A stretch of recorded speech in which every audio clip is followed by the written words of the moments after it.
Disclaimer. हम वाक और अभिव्यक्ति की स्वतंत्रता के बारे में भारतीय संविधान के अनुच्छेद 19 का पुरजोर समर्थन करते हैं। उदाहरणों, छवियों और संदर्भों सहित यह वीडियो केवल मनोरंजन, सूचना और शैक्षिक उद्देश्यों के लिए प्रदान किया गया है और चैनल किसी भी अवैध गतिविधियों को बढ़ावा या प्रोत्साहित नहीं करता है। हमारा मकसद केवल समाज जागरूक करना है। जय हिंद दोस्तों, कश्मीर से हिंदुओं को मार मार कर क्यों भगाया गया? लाखों लोगों को अपने घर बार को छोड़कर क्यों भागना पड़ा? ये सवाल किसी कट्टर मुस्लिम से पूछो तो आपको महसूस होगा कि हम उन मानसिक बीमार लोगों से बात कर रहे हैं जिनके दिमाग में बचपन से ही भर दिया जाता है कि जो मुस्लिम नहीं है वो इंसान ही नहीं है। पूरी दुनिया में दंगे प्रसाद फैलाने वाली एक कौम हमेशा कहती आई है कि उन पर जुल्म होता रहा है, पर पूरी दुनिया में आतंक फैलाने वाली यही कौम है। मुस्लिम कंट्रियों में जो तबाही मची है, आखिर वो कौन मचा रहा है? इनके दिलों में इतनी नफरत भरी है कि इन्हें जब कोई गैर मुस्लिम नहीं मिलता है तो ये आपस में ही एक दूसरे को मारना काटना शुरू कर देते हैं। ये इतने बड़े ज़ॉम्बी हैं। जिन अरबों के ये जहनी गुलाम हैं उनमें भी बदलाव साफ साफ नजर आता है। कट्टरता कम दिखाई देती है, पर एशिया के कट्टर मुसलमान वही 1400 साल पुरानी सोच रखते हैं। इस आयत में लिखा हुआ है लकुम दीनुकुम वलिय दीन, तुम अपने दीन पर और मैं अपने दीन पर। असल में यहाँ पर दीन की बात की गई है, तुम अपने दीन पर मैं अपने दीन पर। दूसरी जगह कुरान कहता है इन्न दीन अल्लाहिल इस्लाम, दीन अल्लाह के नजदीक सिर्फ इस्लाम है। तो दूसरे किसके दीन पर फिर, जब दीन सिर्फ इस्लाम है? तो आंसर देखो भैया, कुरान में काफिरों का भी जिक्र है कि नॉन मुस्लिम, और काफिर कोई गाली नहीं है, काफिर का मतलब होता है नॉन मुस्लिम। ठीक है, लकुम दीनुकुम वलिय दीन, तुम अपने दीन पर मैं अपने दीन पर। ठीक है, मतलब कि काफिरों की बात हो रही है, काफिर अपने दीन पर और हम अपने दीन पर। मैं पूछ रहा हूँ आपसे, काफिरों के लिए हुक्म क्या है कुरान में? किस चीज के हिसाब से, मतलब मुझे समझ नहीं आया हुक्म क्या है? क्या करना है उनके साथ? क्या करना है जरा दिखाओ, क्या करना है? आप बोलते हो कत्ल करना है, मुझे पता है, आप बोलते हैं कत्ल करना है, वो करना है, ये करना है, जरा दिखाओ। नहीं करना है ना, पढ़े प्लीज।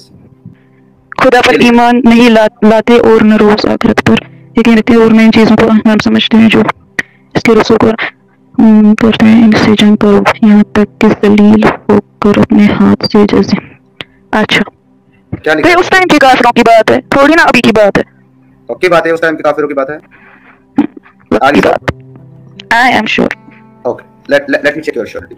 यहाँ पर पहले जो लफ्ज़ है वो लिखा हुआ है कातिलुल लज़ीना, इसका मतलब होता है किताल करो, जंग करो। अल्लज़ीना, उनसे, ला युमिनूना, जो ईमान नहीं लाते किस पर? अल्लाह पर, वल यौमिल आखिरी, और आखिरी दिन पर, वला युहर्रिमूना मा हर्रमल्लाहु। अब जो अल्लाह और आखिरी दिन पर ईमान नहीं लाते उन सब के साथ जंग करना है। तो फिर आप जिंदा क्यों हो? एक मिनट भैया रुको, ठीक, तो फिर आप क्यों जिंदा हो? Let me complete first, then you can ask me the question. अरे भैया मुझे पता है अब आप क्या बोलेंगे आगे। मैं इसलिए जिंदा हूँ क्योंकि मैं हिंदुस्तान में रहता हूँ और यहाँ पर मोमिन जो है इतने पावरफुल नहीं है कि वो मेरा कत्ल कर दे या मेरे साथ जंग करे, इसलिए मैं जिंदा हूँ। अच्छा, दूसरी, चलो आप हिंदुस्तान में कौन सा काफिर जिंदा है जरा मेरे को बताओ, जरा एक का नाम, कौन सा काफिर बचा अफगानिस्तान में? चल भी, अच्छा बाकी छोड़ो ना, मैं अफगानिस्तान की मतलब इधर मैं पूछ रहा हूँ, हिंदुस्तान में मुसलमानों के साथ जुल्म किधर हुआ मेरे को बताओ? क्यों कश्मीर में नहीं हुआ? कश्मीर में मुसलमानों के साथ जुल्म हुआ कि काफिरों के साथ जुल्म किया आप लोगों ने? किसके साथ जुल्म हुआ? हम लोगों ने किया, हम लोगों ने किया, हम लोगों ने किया। किसने निकाला? पॉलिटिकल खेल है सब, ठीक है, किसी ने नहीं निकाला यहाँ पे। हाँ, रजीब चलीब गलीब, ये कौन बोल रहा था? पॉलिटिशियन बोल रहे थे, रजीब चलीब गलीब। अरे भैया मुझे आपसे बात करनी है, मुझे हिम्मत नहीं है, मैं इन सब झंझटों में नहीं पड़ती, मुझे आप खुद बात करो, नहीं तो आप छोड़ दो मुझे। रजीब चलीब या गलीब कौन नारे लगा रहा था? रल्यू चल्यू या गल्यू ऐसा बोल रहे हो? पहले तो आप उल्टा कुछ फॉरेन कश्मीरी बोल रहे हो। मेरे को कश्मीरी नहीं आती, मैं जितना बोल पा रहा हूँ बोल रहा हूँ। इसका मीनिंग क्या होता है? कौन बोल रहा था? रल्यू चल्यू गल्यू ऐसा मुझे नहीं पता है, ठीक है, आप मैं भी आप ही से सुन रही हूँ, कुछ ऐसा कुछ नहीं है। अच्छा, रल्यू चल्यू गल्यू तो आज जो यहाँ पंडित रहते हैं हमारे साथ वो नहीं है, फिर वो नहीं है।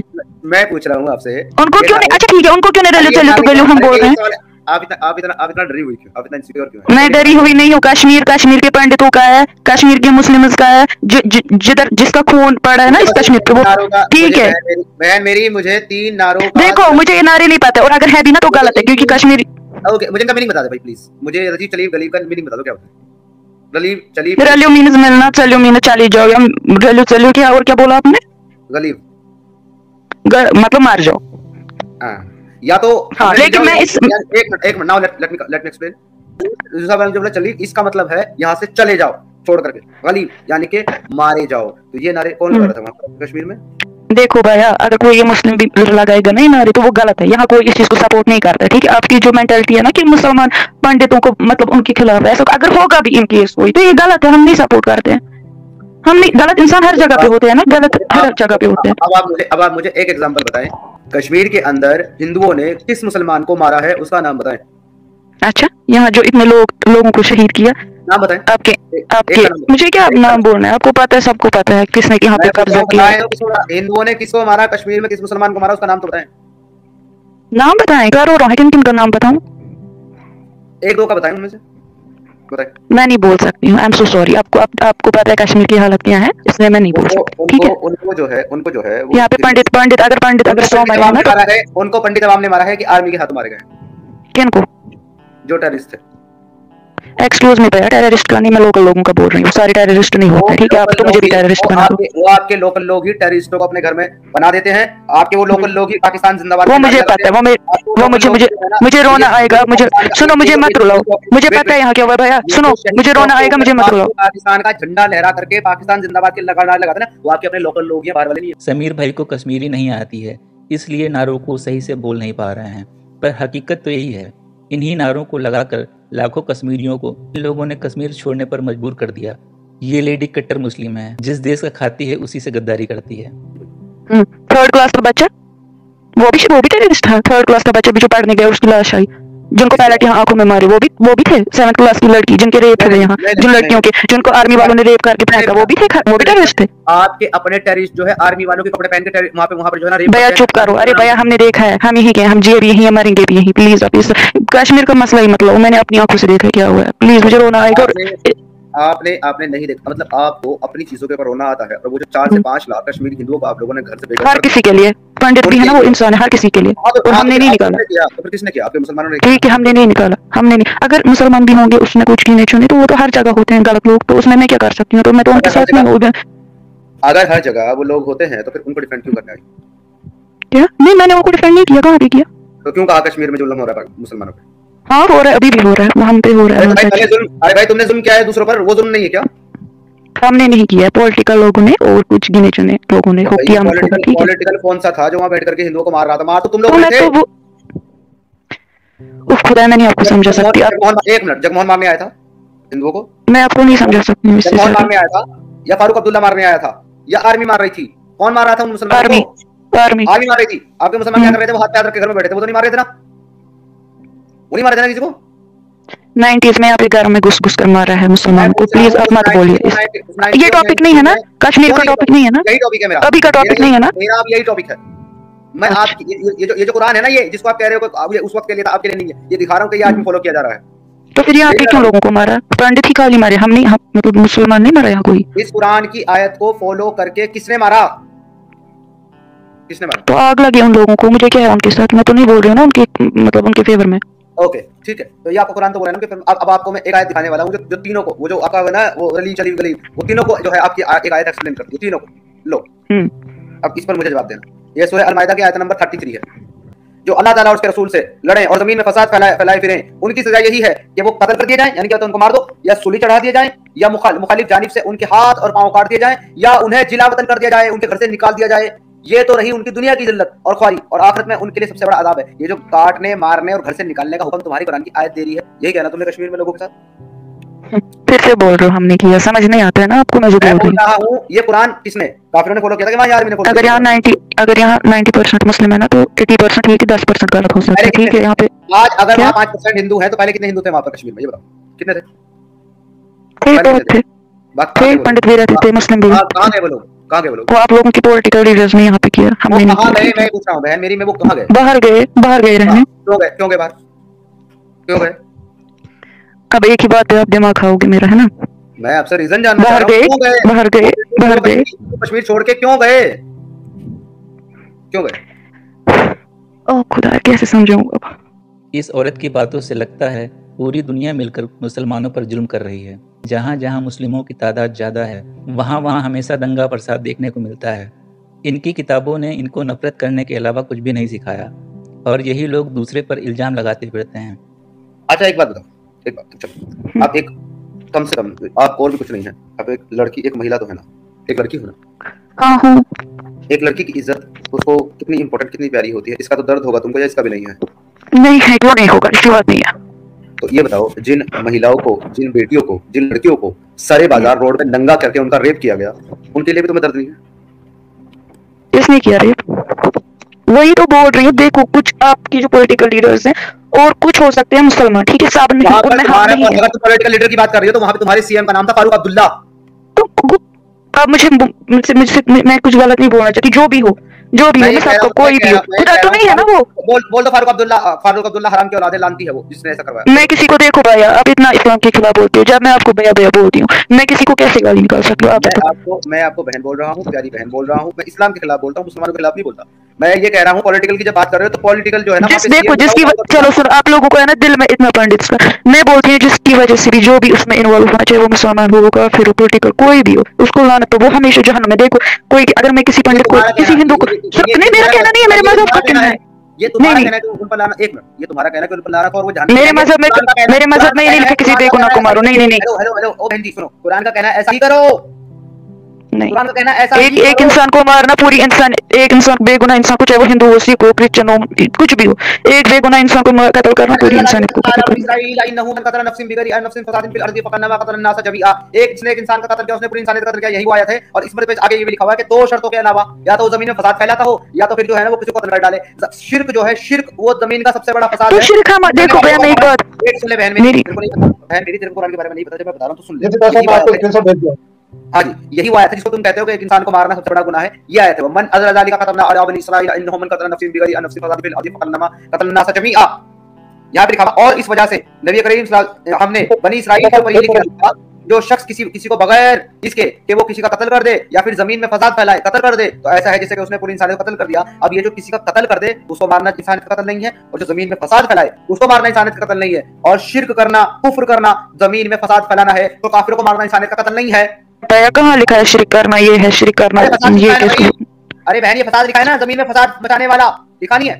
अरे भैया धीरे से, मैं आपसे चिल्ला के बात कर रही हूँ, यहाँ से आप क्यों चिल्ला रहे हो? सॉरी, ये बताओ, आप एक्स मुस्लिम हो, आपका फिर मुझे कुछ नहीं, आप मेरे लिए भाई हो, ठीक है, मैं आपको नहीं यहाँ से अग्रेसिव हो जाऊंगी, ऐसे चिल्लाने से कुछ नहीं होगा, थोड़ा धीरे से बात करो। ओके, ये मुझे बताएं, ये क्या लिखा है? जमीन में फसाद मचाने वाला हो, लिखा है कि नहीं लिखा? इसमें कहाँ लिखा है कि शिर्क, जमीन में फसाद मचाना शिर्क होता है? जरा बताओ। ओके, कुरान में ही लिखा है कि सबसे बड़ा नहीं, इस आयत में कहाँ लिखा है जमीन में फसाद? इधर लिखा है जमीन में फसाद मचाने वाला हो। अरे बहन मेरी, जमीन में फसाद मचाने वाला सामने लिखा हुआ है, और कुरान ही कहता है कि शिर्क जो है वो सबसे बड़ा फसाद है, जमीन का सबसे बड़ा फसाद शिर्क है, कुरान ही कहता है।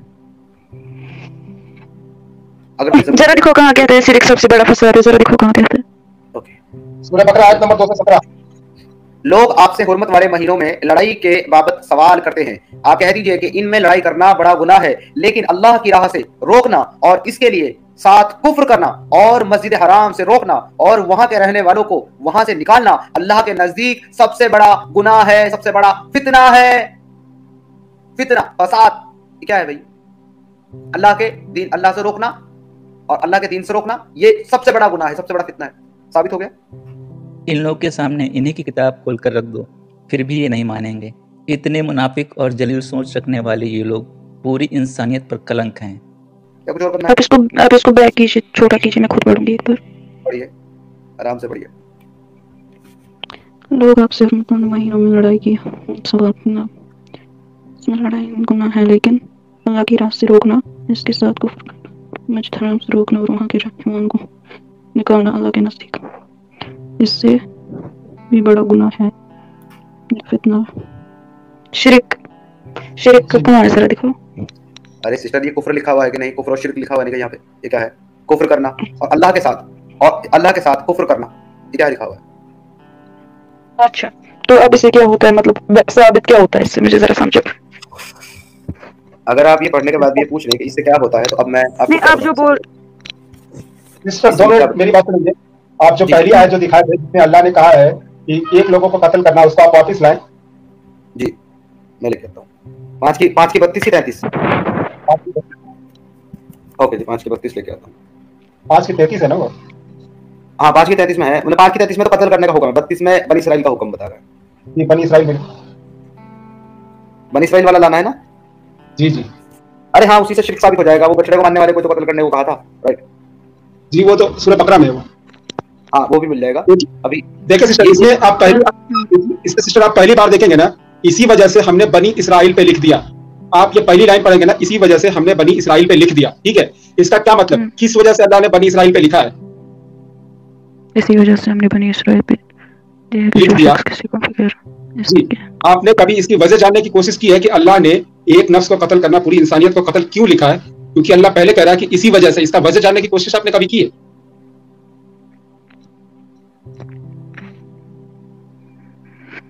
तो फिर वो आयत क्या है, लकुम दीनुकुम वलिय दीन, उसका क्या है? वो नहीं है कुछ आपके हिसाब से? जी, उसको मैं बता देता हूँ, उसको मैं डिफेंड कर देता हूँ, या पहले इसको बता दूं कि बनी इसराइल में अल्लाह ने क्यों कहा है। मैं एक मिनट को साथ के बारे में बता दूं। वो आयत जो है ना सिस्टर, वो एब्रोगेट हो गई है, सूरह अत-तौबा को एब्रोगेट कर दिया। वो तब तक था जब तक अल्लाह के रसूल के ऊपर जो है ना किताल का यानी कि जंग करने का हुक्म नहीं आया था, वो तब तक थी। जब अल्लाह के रसूल के ऊपर जंग करने का हुक्म आ गया ना काफिरों के साथ, फिर वो आयत एब्रोगेट हो गई। कुरान हमेशा की है, ठीक है, वो हमेशा के लिए एब्रोगेट हो गया सिस्टर। लेकिन अगर आप उसकी तफसीर पढ़ेंगे ना तो इसमें आपको पता चलेगा कि जब रसूलुल्लाह सल्लल्लाहु अलैहि वसल्लम, जिस आप सल्लल्लाहु अलैहि वसल्लम लगा ले, कोई मसला नहीं है, जब रसूलुल्लाह सल्लल्लाहु अलैहि वसल्लम ने खाने काबा के जो बुत रखे हुए थे उनके माबूदों को जब बुरा भला कहते थे, गाली देते थे, तो कुछ लोग आया रसूलुल्लाह के पास, उनका मतलब कि वहां के जो इवन सरदार लोग जो थे वो आए रसूलुल्लाह के पास, कहे कि यार आप एक काम करो, हमारे बुतों को गाली देना बंद कर दो, ठीक है, या फिर आप एक काम करो, एक साल हमारी बुत की इबादत आप कर लो, फिर उसके बाद एक साल हम आपकी अल्लाह की इबादत कर लेंगे। तो रसूलुल्लाह खामोश हो गए। जब मुसलमानों ने रसूलुल्लाह से कहा कि या रसूलुल्लाह ये तो बहुत अच्छा मौका है कि हम एक साल उनकी इबादत करते हैं, वो एक साल तो फितना नहीं होगा, तो 3 दिन की बाद अल्लाह ने ये आयत नाजिल किया कि ए मुसलमानों सुन लो, जिसकी तुम इबादत करते हो ना, रसूलुल्लाह बोले काफिरों से कि काफिरों तुम सुन लो, तुम जिसकी इबादत करते हो ना उसकी इबादत हम हरगिज नहीं कर सकते, और हम जिसकी इबादत करते हैं उसकी इबादत तुम नहीं कर सकते हो। लकुम दीनुकुम वलिय दीन, भाड़ में जाए तुम्हारा बुत और तुम्हारा दीन, हमको हमारा दीन मुबारक है, तुम अपना बुत लेके तुम अपने घर रहो। इसका मतलब ये है, पैसा नहीं है बाढ़ में जाए, आप अपना मिलावट मत करो। जी मैं ये अपनी वर्ड डाल दिया हूँ, लेकिन रसूलुल्लाह जब मुसलमान लोग रसूलुल्लाह से कहने लगे कि या रसूलुल्लाह अच्छा मौका है, तो ये आयत काफिरों के लिए नहीं मुसलमानों के लिए आया था कि भाई उसका दिन उसका मुबारक है, जाने दो उसको, हम अपने ही दिन पर रहेंगे, क्योंकि हम उसकी इबादत हरगिज नहीं कर सकते जिसकी इबादत वो करते। वो लोग तो ऑफर लेके आए थे कि भाई हम आपकी इबादत कर लेते, आप हमारी कर लो, लेकिन उसको हमारा रिलीजन का बेस ये है ना कि मतलब शिरक एक मतलब शिरक हम नहीं कर सकते। तो फिर आप क्यों कहते हैं कि उसको मतलब कि आप शिरक नहीं कर सकते ना, जो सीधी सी बात है, आपका रिलीजन यही कहता है कि शिरक नहीं कर सकते, लेकिन आप अपनी आयत उसके ऊपर क्यों फिट करते हैं कि ये काफिरों के लिए कि भाई तुम्हारा दिन तुमको मुबारक। दूसरी जगह एक और आयत है ला इकराह फिद्दीन, दीन में कोई जोर जबरदस्ती नहीं, लेकिन दूसरी जगह ये भी आयत है कि आप अहसनुल उम्मत हो, आप अच्छे उम्मत हो, इसलिए क्योंकि आप काफिरों के गले में जंजीरें डाल के खींच के लाते हो और उसको इस्लाम में दाखिल करते हो। उम्मत की तामूरुना बिल मारूफ व तनहौना अनिल मुनकर। जी एग्जैक्टली। देखो भाई, जितना मैंने पढ़ा है ना, मतलब जितना मुझे अपनी फैमिली से पता है, ये है कि हमारा दिन हमारे लिए और आपका दिन आपके लिए, और दीन में कोई जोर जबरदस्ती नहीं है। बाकी काफिरों के साथ अल्लाह क्या करेगा, वो अल्लाह और उनके बीच में, हमें ऐसा नहीं लिखा है कि आप उनकी गर्दन हटा दोगे, और जो ये लिखा है किसी टाइम या किसी रीजन, ये ऐसा नहीं कि आज की दुनिया में आप उठोगे तो किसी को गला काट दोगे, ऐसा कहीं पर नहीं है, ठीक है।